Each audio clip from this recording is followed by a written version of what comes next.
Hello friends, welcome to அன்னம் ஆகாரம் kitchen friends. நம்ம இன்றைக்கி டேஸ்ட்டாகவும் கிறிஸ்பியாகவும் இருக்கிற மாதிரி முறுக்கு ரெசிபி தாங்க பார்க்க போகிறோம். வீட்டில் இருக்கிற பொருள் வச்சு நல்லா டேஸ்ட்டான முறுக்கு ரெசிபி.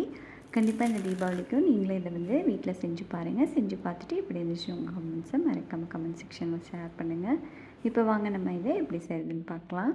இப்போ இதுக்கு குக்கர் எடுத்துக்கோங்க. அதில் ஒரு கப் அளவுக்கு உளுந்தம் பருப்பு சேர்த்துக்கலாம். இதை தண்ணி சேர்த்து நல்லா அலசி எடுத்துக்கோங்க. ஒரு 2 தடவை நல்லா அலசி எடுத்துக்கோங்க. இப்போ இதை நல்லா அலசினதுக்கப்புறமா எந்த கப்பால் உளுந்தம் பருப்பு அளந்து எடுத்தீங்களோ அதே கப்பால் 3 கப் அளவுக்கு தண்ணி சேர்த்துக்கலாம். எல்லா அளவுகளையும் ஒரே அளவால் அளந்து எடுத்துக்கோங்க. இப்போ இதை மூடி போட்டு க்ளோஸ் பண்ணி நம்ம 3லேருந்து 4 விசில் விட்டு எடுத்துக்கலாங்க. மீடியம் ஃப்ளேமில் வச்சுக்கோங்க. இப்போ நான் 4 விசில் விட்டு எடுத்திருக்கேன். இப்போ ப்ரெஷரும் இறங்கிடுச்சு. இப்போ நம்ம ஓப்பன் பண்ணி பார்க்கலாம். இப்போ பாருங்கள், நம்மளுக்கு நல்லா சாஃப்டாக வந்துருச்சு. இப்போ இது பார்த்திங்கன்னா நல்லா ஆறி வரணும். இப்போ இது இருக்கட்டும். அதுக்குள்ளே நம்ம மாவு ரெடி பண்ணி எடுத்துக்கலாம்.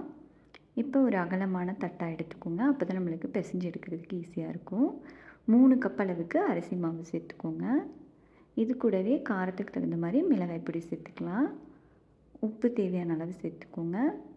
1 டீஸ்பூன் அளவுக்கு ஓமம் சேர்த்துக்கலாம். இதை இந்த மாதிரி கைகளால் நல்லா நசுக்கி விட்டுட்டு சேர்த்துக்கோங்க. நல்லா வாசனையாக இருக்கும். இப்போ இது கூடவே 3 டீஸ்பூன் அளவுக்கு எள் சேர்த்துக்கோங்க. உங்கள்கிட்ட கருப்பேல் இருந்துச்சுன்னா கூட நீங்கள் அதை கூட சேர்த்துக்கலாங்க.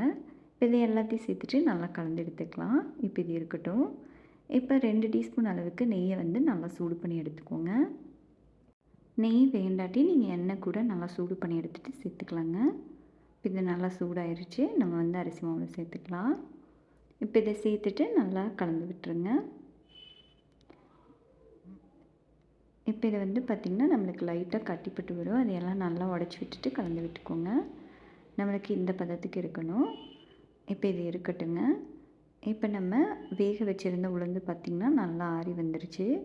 நல்லா ஆறினதுக்கப்புறமா நம்ம அரைச்சி எடுத்துக்கலாம். இப்போ இதை மிக்ஸி ஜாரில் சேர்த்துட்டு நல்லா அரைச்சி எடுத்துக்கோங்க. இப்போ இதை 2 இதாக சேர்த்து நல்லா அரைச்சி சேர்த்துக்கோங்க. ஒரே இதில் நம்மளால் அரைச்சி எடுக்க முடியாது. இப்போ இது எல்லாத்தையும் நம்ம நல்லா கலந்து விட்டுடலாம். தண்ணி எதுவும் தேவைப்படாதுங்க. நம்மளுக்கு தண்ணி அதிகமாக இருந்துச்சுன்னா முறுக்கு எண்ணெய் குடிக்கும், ரொம்ப கொழகொழப்பாக இருந்துச்சுன்னா. இப்போ இதை நல்லா சாஃப்டாக பிசைஞ்சு எடுத்துக்கலாம்.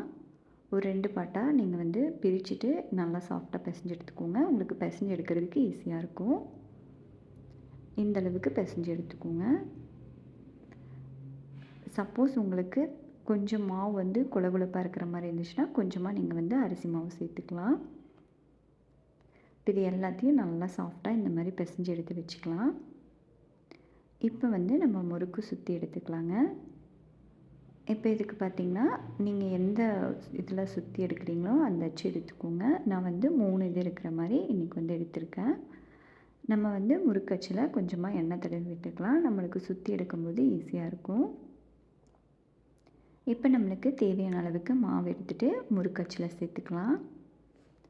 நீங்கள் சுற்றி எடுத்து வச்சுட்டு நீங்கள் சுட்டு எடுக்கும்போது உங்களுக்கு இன்னுமே ஈஸியாக இருக்குங்க. இந்த மாதிரி ஒரு அகலமான காட்டன் டவலில் நீங்கள் சுற்றி எடுத்துக்கலாம். அப்படி இல்லைன்னா நீங்கள் இந்த மாதிரி ஜல்லி கரண்டி 1 2 இருந்துச்சுன்னா நீங்கள் சுற்றி போட்டுக்கலாம். உங்களுக்கு எது ஈஸியாக இருக்குமோ அந்த மெத்தடில் நீங்கள் சுட்டு எடுத்துக்கோங்க. நான் இன்றைக்கி காட்டன் டவலில் சுற்றி எடுத்துகிட்டு அதுக்கப்புறமா சுட்டு எடுக்க போகிறேங்க. ஈஸியாக இருக்கும். 2 பேர் இருந்துச்சுன்னா நீங்கள் அந்த கரண்டி மெத்தட் யூஸ் பண்ணிக்கலாங்க. ஒரு ஆள் சுட்டு எடுக்கிற மாதிரி இருந்துச்சுன்னா இந்த மாதிரி துணியில் சுற்றி விட்டுட்டு நீங்கள் சுட்டு எடுத்துக்கோங்க. எண்ணெய் காஞ்சதும் நம்ம முறுக்கு சேர்த்துக்கலாம். உங்களுக்கு நீங்கள் வச்சுருக்கிற பாத்திரம் எந்த அளவுக்கு பிடிக்குமோ அதுக்கு தகுந்த மாதிரி முறுக்கு சேர்த்துக்கோங்க. மீடியம் ஃப்ளேமில் வச்சு நல்லா பொரிச்சு எடுத்துக்கோங்க. நல்லா ஒரு சைடு செவந்து வந்ததும் இன்னொரு சைடு நம்ம திருப்பி விட்டுக்கலாம். 2 சைடும் நல்லா செவந்து கிறிஸ்பியானதும் நம்ம எடுத்துடலாங்க. எண்ணெயோட சலசலப்பெல்லாம் நம்மளுக்கு இல்லாத மாதிரி இருக்கணும்.